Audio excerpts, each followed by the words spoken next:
refugees continue to stream across the borders, looking for safety from the violence of civil war. The UN Refugee Agency now says there are more than 218,000 Syrians that are registered as refugees in neighboring countries, with Turkey hosting the largest number. Jordan is also dealing with a major influx of refugees. Barbara Starr has this report.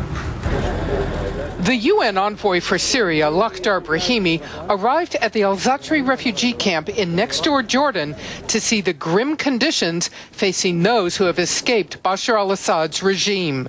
His visit just days after his first meeting with Assad in Damascus, coming away with no progress towards a peace settlement.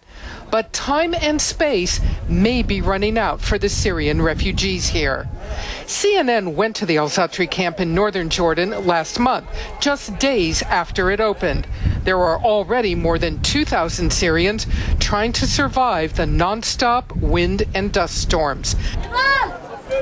Today, there are more than 30,000, and Jordan is desperate to build more camps.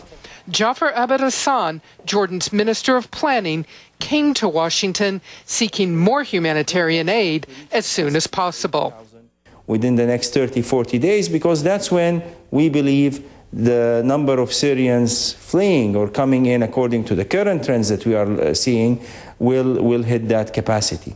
And we have to start looking very quickly at building a new camp in a different site to accommodate future arrivals over the rest of this year and early into 2013. Andrew Harper, the UN representative who showed us around last month, is still making the case for more help. The worst thing that can happen is actually if people do not know about the misery and the conditions of refugees. We're all working very hard to make the situation here as dignified as possible, make sure that people have got the basic services and goods and protection. With no end in sight to the fighting in Syria, Jordan, already suffering from a fragile economy, believes its refugee crisis will only grow worse. We have to look for a second camp and a third camp and a fourth camp, and if the trend continues, the numbers are likely to double by the second half of next year. Jordan is looking for $700 million in aid for Syrian refugees for next year, but the hope is that peace will come and many of the Syrians can return home. Barbara Starr, CNN, the Pentagon.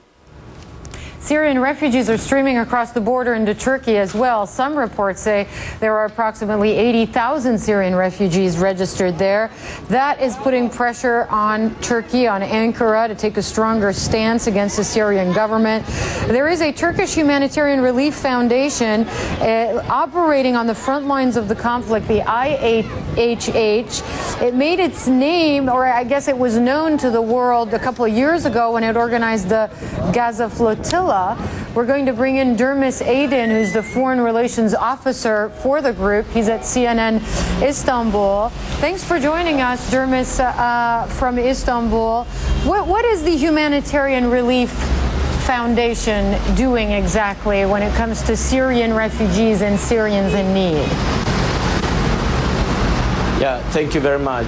As IHH, since 2011, from the March, we have been delivering for the refugees for Turkey and Jordan and Lebanon and Iraq, especially food and medical care and baby food and their needs. You know, that's so since the beginning of the uprising, IHH is doing that.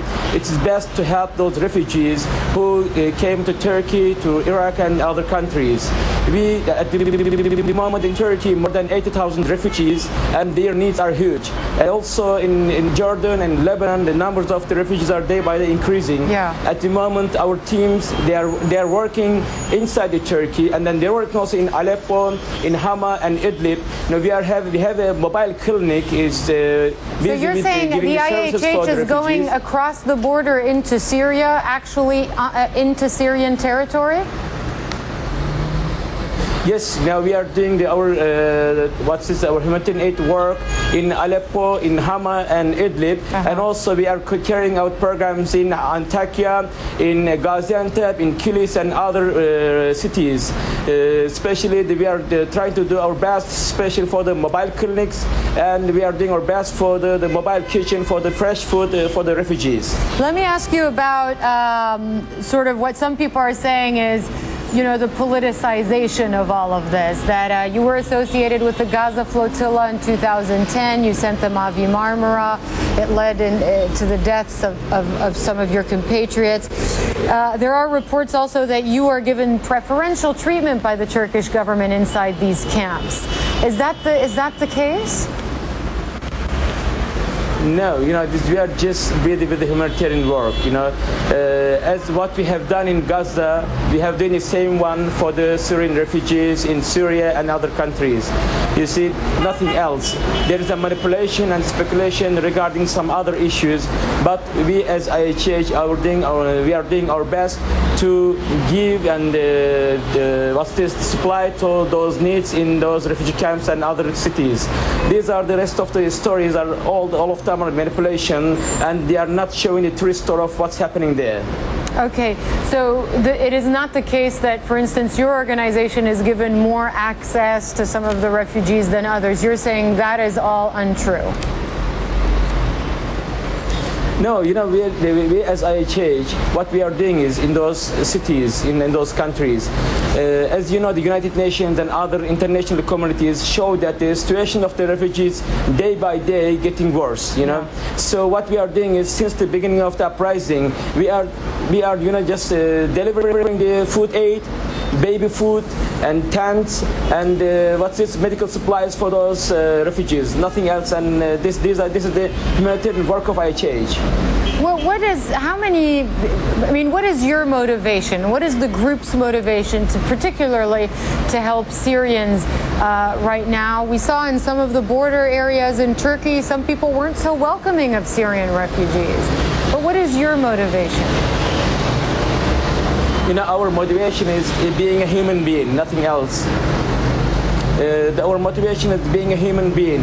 You see, there was a human crisis in Haiti. We were there as IHH. There was a crisis in America when the hurricane happened in America. We were there, and same thing happening. And it's a humanitarian crisis in Syria, in Gaza, and in other areas of the world.